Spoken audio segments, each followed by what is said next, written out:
À l'Assemblée nationale, un vent d'apaisement souffle, mais à quel prix?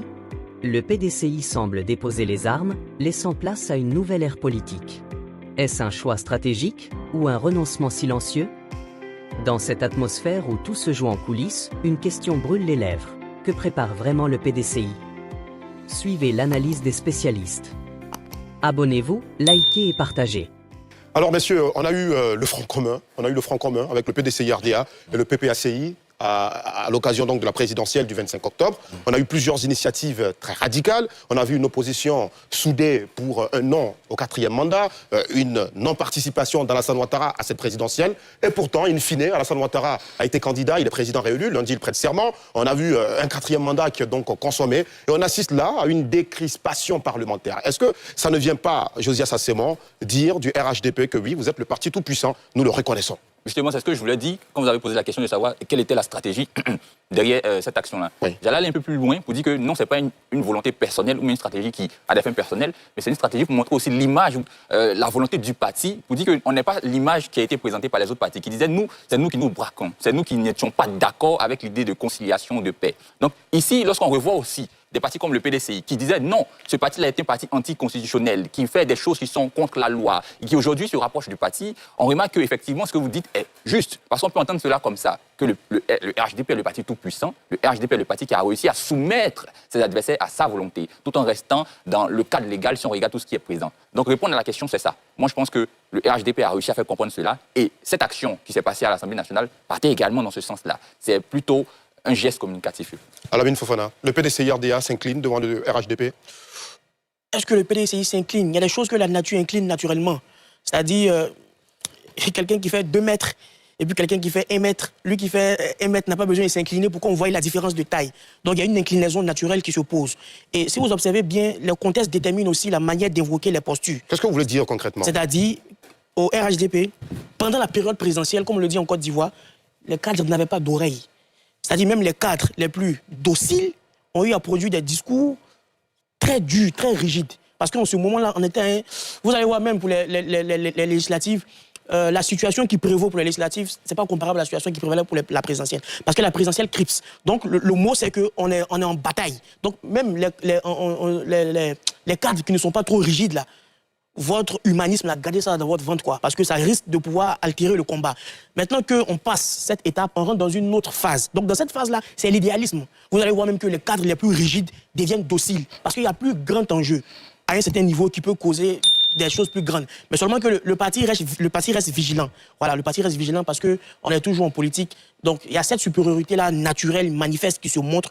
Mais le plus fort n'est jamais assez fort pour rester toujours fort. Donc, il ne faut pas aussi abuser. C'est une question de, voilà, en modèle de transition, un peu comme on conduit. La vitesse va en fonction du contexte et de l'enjeu. Donc, actuellement, c'est un peu plus modéré. Et c'est à l'image des différents candidats. On se base sur les élections législatives qui ont des enjeux différents. C'est les élections de circonscription où il y a d'autres enjeux où on n'a pas forcément besoin de montrer sa superpuissance qui est apparente pour les lucides. Oh, Roland? Je rebondis dans le même sens pour dire que je pense que c'est une stratégie qui consiste à montrer justement un nouveau visage du RHDP maintenant qu'on est sorti de la période électorale. Et Adama Bitogo justement joue ce rôle-là de l'homme qui apaise. J'ai envie de dire que c'est quelqu'un qui fait face aujourd'hui aussi à un enjeu qui est extrêmement important, qui est l'élection législative à Yopougon. Rappelons qu'il a quitté son poste de député, enfin, il a quitté sa circonscription d'Aboasso. Donc il joue à Beauville, pardon, il joue un grand enjeu à Yopougon, ce qui fait que s'il perd ces élections-là, il ne pourra plus être président de l'Assemblée nationale. Donc c'est pas juste un poste de député qu'il brique, c'est aussi un poste institutionnel pour lui, ce qui est très important. Et donc je crois que sa posture aujourd'hui est en cohérence avec les enjeux qui sont les siens et aussi surtout la nouvelle dynamique du RHDP qui certainement aura besoin d'accalmie ces 5 prochaines années pour conduire ce dernier, je ne sais pas, mais en tout cas, ce mandat du président Alassane Ouattara. Roland dit qu'il ne sait pas. Cheikh Oumar Doumbia. Oui, bon, je me dis ceci, hein, je me dis que certainement, quand un parti plie les élections présidentielles au premier tour à 60%, oui, c'est un parti puissant. Il n'y a aucun doute sur la puissance du RHDP. Maintenant, est-ce que la puissance du RHDP a un sens si ses adversaires ne sont pas aussi puissants? Donc, est-ce que forcer même ses adversaires à s'incliner est important pour le RHDP? Est-ce que ce serait cela sa volonté? Moi, j'ai beaucoup de doutes sur la question. Pour imager simplement, le Real s'il ne jouait pas au Classico. Donc c'est le Classico aussi qui fait la force de cette équipe parce que c'est une équipe qui est capable d'aller vers de grands challenges et de triompher. Le Barça, c'était mieux en termes d'exemple. Bon, comme je suis barcelonais, j'ai voulu être objectif. Très bien, très bien. Par conséquent, si nous revenons donc à cette logique-là, moi je me dis qu'au RHDP, vous avez une panoplie de cadres qui sont suffisamment expérimentés, qui ont fait suffisamment face à suffisamment d'événements politiques tout au long de leur carrière, qui ont connu des hauts, qui ont connu des bas, et qui, à un moment donné, aujourd'hui, moi j'ai l'impression que la majeure partie sont arrivés à maturité. Donc c'est un parti dont on peut parler de la maturité politique. Et la maturité politique d'un parti, c'est réussir à atteindre ses objectifs sans pour autant en fait aller dans le conflit. Comme le dit Sun Tzu, la meilleure façon de remporter une guerre, c'est de dissuader l'ennemi de la faire. Donc la dissuasion, elle peut tout aussi être mécanique et faite par la force, mais elle peut aussi être tactique et être faite par ce qu'on appelle le soft power. Donc ce soft power, qu'est-ce que serait? Ce serait de dire que pour réussir, et parce que réussir pour le RHDP, ce n'est pas seulement la compétition politique, c'est la gestion de l'État. Pour réussir la gestion de l'État, nos adversaires doivent pouvoir contribuer. Et pour ce faire, nous devons maintenir un climat suffisamment sain pour qu'ils y contribuent. Cela sans oublier que lorsqu'il serait temps de se battre, c'est-à-dire lorsqu'il est temps de compétir, nous allons compétir avec la plus grande rigueur, mais lorsqu'il est aussi temps de construire le pays, nous mettons la compétition de côté et nous faisons face au pays. Alors justement, cet appel à l'union, à une Côte d'Ivoire un peu plus rassemblée, il a parlé de la Côte d'Ivoire qui nous attend. Et dans cette Côte d'Ivoire qui nous attend, il met la paix, il met la réconciliation de tous les fils et fils. Et celui qui parle, Do Simon, il est le président du groupe parlementaire PDCI-RDA au sein de ce Parlement. En fait, la question que je me pose, c'est qu'est-ce que cela traduit de la posture aujourd'hui même de notre opposition? Parce qu'on a une opposition qui, il y a quelques jours, était très rigide, était très radicale, et puis, au bout de 2 semaines, on a une opposition qui, au sein du Parlement, tient ce type de discours. Qu'est-ce que ça traduit, Josias Assemon? D'abord, petite clarification. Oui. L'opposition en Côte d'Ivoire, ce n'est pas que le PDCI-RDA. Absolument. Je ne peux pas dire que c'est le PDCI-RDA. Donc, si le PDCI parle, le PDCI ne parle pas pour le compte de l'opposition. Le PDCI est une partie de l'opposition. Mais le PDCI, quelque part, c'est un gros parti qui, lorsqu'il a, par exemple, appelé à ce qu'on sorte dans les rues avec, dans le cas du Front commun, on a remarqué que c'était un véritable parti. Mais lorsqu'on voit ici le PDCI tenir de tels propos, on doit se poser la question de savoir dans quel contexte est-ce qu'on se trouve. Le PDCI-RDA était dans une posture dans laquelle il ne se trouve plus. Aujourd'hui, le PDCI veut participer à l'élection législative.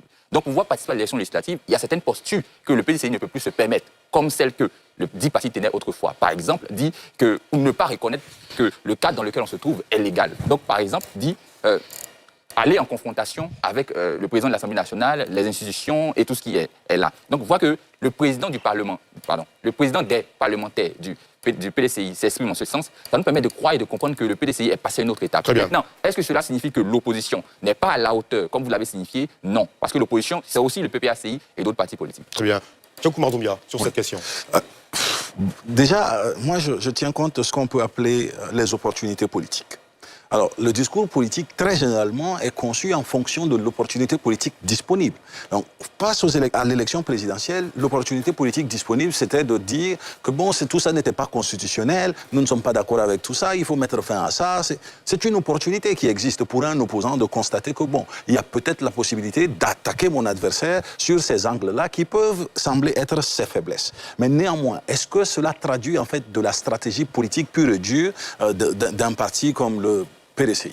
Pas forcément. Pourquoi? Parce que, RHDP, PDCI ou fouettistes, ils sont déjà dans une doctrine équilibrée. Donc c'est la même doctrine. Et l'opposition entre ces deux ne peut pas être une opposition ferme et durable parce qu'ils se retrouvent sur des principes fondamentaux. Et ça, si on l'oublie dans l'analyse, on s'égare. Donc les principes fondamentaux sur lesquels ils se retrouvent vont chaque fois revenir. Maintenant, qui faut-il regarder? C'est le parti dont on a parlé, PPACI, c'est ça, dont on a parlé, qui vraiment on n'a pas entendu, qui ne veut pas participer à ces élections-là. Et cette posture, peut-être, c'est une opportunité politique aussi de dire que non, nous ne ferons pas partie de ça parce que nous, selon notre compréhension, nos militants voient les choses de cette façon et nous ne voulons pas faire partie de la marche. Donc chacun observe les opportunités politiques, construit son message en fonction, mais ce n'est pas forcément la doctrine politique de l'appareil qu'on appelle parti politique. Merci messieurs pour vos analyses toutes brillantes sur ce deuxième sujet d'actualité. Le troisième, je doute fort qu'on puisse l'évoquer. On remet le couvert pour demain, si vous êtes tous d'accord. On parlera donc de la jeunesse estudiantine au Sénégal qui gronde dans l'édition de demain avec Ali Dirasouba, très certainement à la présentation. On marque une petite pause et on se retrouve pour le dernier grand acte, le grand duel ce soir entre Alamine Fofana et Roland Kouakou. A tout de suite. Merci d'être resté jusqu'à la fin. Donnez votre avis en commentaire. N'oubliez pas de vous abonner, de liker et d'activer la cloche de notification pour ne rien rater de nos prochaines vidéos.